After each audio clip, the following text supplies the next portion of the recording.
Welcome to my 6.0 job predictions video. While we had a nice overview on the community and their wishes and bets in the last video, this time I will try to identify some clues and provide my personal ideas about that topic. So let us hop into the gameplay aspects of possible job additions first. The prime question is how many? How many jobs are going to be added? Of course, not more than 3 jobs for sure. And I personally don't think they will re-navigate from their 2 job per expansion scheme. Or to be precise, 2.5 jobs. But like all things also depend on how well Square is working within their schedule. There could also be the possibility for a single job or 1.5 job. I'm really hoping for 2 jobs, but who knows. At least if there's a single job only, let it be a healer. Otherwise people will go crazy, I guess. That directly leads us to the next section. Which role can we expect? And how would I design it? Healer indeed. At least something that works with the healer role. But I would love to have added more than that, especially a melee job that is also able to use magical skills that consume MP or work together in a role manner like the caster role would. Or the best possible solution would go for a caster job that mostly focuses on melee combat but without having positional requirements, so to say red mage but with a much clearer focus on the melee aspect of its rotation. Surely this would open up a lot of room for the popular bet, the Geomancer. Because in Final Fantasy Tactics, the Geomancer used axe and swords to fight in melee range, and when taking a closer look to the spell names, this does sound familiar, right? Loktar Ogar, yes. The obvious relation to a shaman is something we cannot deny there. Especially when reading the description. Geomancer, elemental user in Japanese, is a balanced job in the physical classes, but more defensive. The Geomancer has the action ability Geomancy, to bend the earth itself, to attack and inflict an ailment to the targets within a certain range, so we could also easily talk about a melee supporter, opening up space for dual wielding that many people would wish for, enhancing the own or the party's harmful opportunities immensely.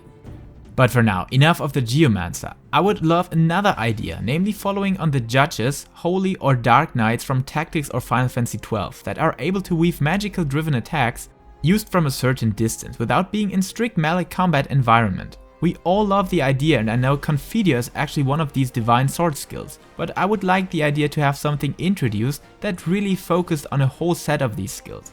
The biggest thing here, we can perfectly put this into the world of 14 by looking at the Gallian commanders or judges that already use these sword weave blade hits that create magical sickles or blades to be thrown at their opponents.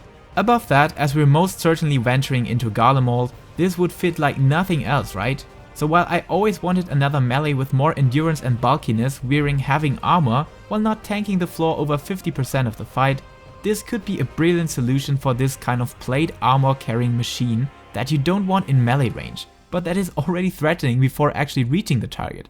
And yes, do this with a Dark Knight like two-handed sword or at least something big. And for the caster role, I'm really hoping for a Time Mage that many of you would put into the healing role, but there's one thing that doesn't allow me to put it in there. Check out their final spell in Tactics. It's Meteor. No healing spell, Meteor. And wait a second, falling stars are mostly the harbinger of meteors, right? So I guess we have already experienced such an event. But apart from that, I would love to finally get our 4th caster role mate that really focuses on supporting like the dancer does. And please know, supporting is not strictly limited to ranged physical DPS. What do you think the machinist is? So there could also be the opposite in the form of a true supporting caster that would manipulate time for mitigating incoming damage while also granting a sort of bloodlust-like cooldown. That would perfectly introduce a whole new mindset and battle awareness. The balance would love that, as they had to provide an optimal opener with or without the Time Mage being in party. I know, this may be tricky with some double weaving, but I would still love the idea for it. But let us come to the big boy, the healing job. I guess we could see many identities for this job. A chemist, healing necromancer, time mage, geomancer or blood healer, but whatever it will be, I would like to take down some notes for its battle system and how Square could possibly create it. First, we have to note that our healing trinity already consists of nearly all aspects of healing, instead of one thing that needs to be added, life stealing heal. While we have amazing shields, pet healing, direct big waves of healing, HOTS and party buffs for individuals or the whole party, I would really love to dig deeper into the idea of a job that is constantly trying to deal damage and at least support the second healer by doing it. And you guys know, we already do that, so there's no problem in implementing it directly. which has the second advantage to provide newcomer healers the kind of info they need to learn healing in Final Fantasy XIV. Of course, this has to be split or compensated for content where only one healer can be chosen, but as this complex sect shifting is already there for the Astrologian, I guess this could be a good way to balance it out, making it a strong healer choice for dungeons as well. My idea draws a very close line to what we have in World of Warcraft with the Discipline Priest, but I would just take away the shielding part. But especially in arena combat, when it comes to playing out your kit efficiently, you have to keep up your damage output on the target as long and consistent as possible. Each time you're forced to use your concrete healing kit, you lose the upper hand and won't keep up with your reduced healing power for too long, when the opposite healer has better tools for this battle. I know, in Battle for Azeroth that changed a lot and nearly each healer can deal a significant amount of damage in PvP. But from the Discipline Priest's origins, I would love to see a shadowy healer. Maybe a Shadow Mage or something like this, draining power from the etheric energy of its enemies to funnel it towards its allies. Playstyle wise, I would let it deal a good portion of more damage than the other healers do, without any buffing support to the party, but keeping up a constant health gain. So that for high-end optimization, your well-optimized party should make use of this kind of passive healing as long as possible, and that the other healers will always be the first to throw out emergency healing. The emergency cooldowns of this healer should not interrupt the energy draining rotation. I could imagine something like Life Drain, which is channeled and you're using many OGCDs in between this channeling sequence, while your Shadow heals that could grant directly healing to one target or party member or the whole group should interrupt this draining process. Also, I would love to see a dot to directly drain life for the party or for the lowest HP among all party members, working a bit like Celine or Eos. While the cooldowns should be dragged into mitigation, which could be the other unique feature of this healing job, creating variety for its playstyle from its role companions. My idea would follow on the mechanic of the Blackest Night, so you have to make wise decisions, maybe like a reflecting shield as simple as it sounds, absorbing a certain amount of damage and reflecting all of it to the target.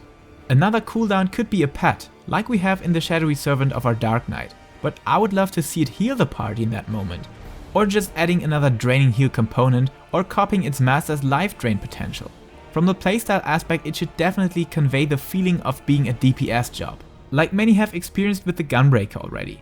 And this would also bring a solution to the everlasting long queuing times for DPS jobs, if more players are hopping into healing, because it doesn't feel like it. And you know what animations I have in mind?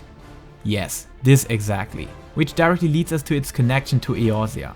Yes, as simple as it looks and sounds, it could be formed from Ascian powers that are the masters at regenerating themselves from their surrounding ether or through vessels granting them life and form. Why shouldn't we have found ways to harvest their powers for our needs? And what could be more important than restoring life to our allies and ourselves? On the other hand, we could also have an Ascian joining our cause, not like others unbelievably try to convince us to, but a real joining to fight against the other faction, or Hydaelyn being able to recreate their powers to create Servants of Light to fight at the side of the Warrior of Darkness. I would really love to see something like this being added, whatever name it may wear into battle, but a healer that really feels like a DPS and carries on the style of a Dark Knight, I guess we all would love and die for getting in 6.0. But again, if you would have one single choice, what would it be? A healer in the way I described it, or something that expands our DPS or tanking ranks? Let me know in the comment section, and until next time, keep up your curiosity for the next expansion. Thank you for watching, and especially for all your amazing and kind feedback on my face reveal and the camera situation. Also much appreciation for my patrons to keep me on track, and if you want to support me directly, check out my live streams for further speculations and other Final Fantasy stuff. Until then, stay safe, stay healthy, and keep loving Final Fantasy.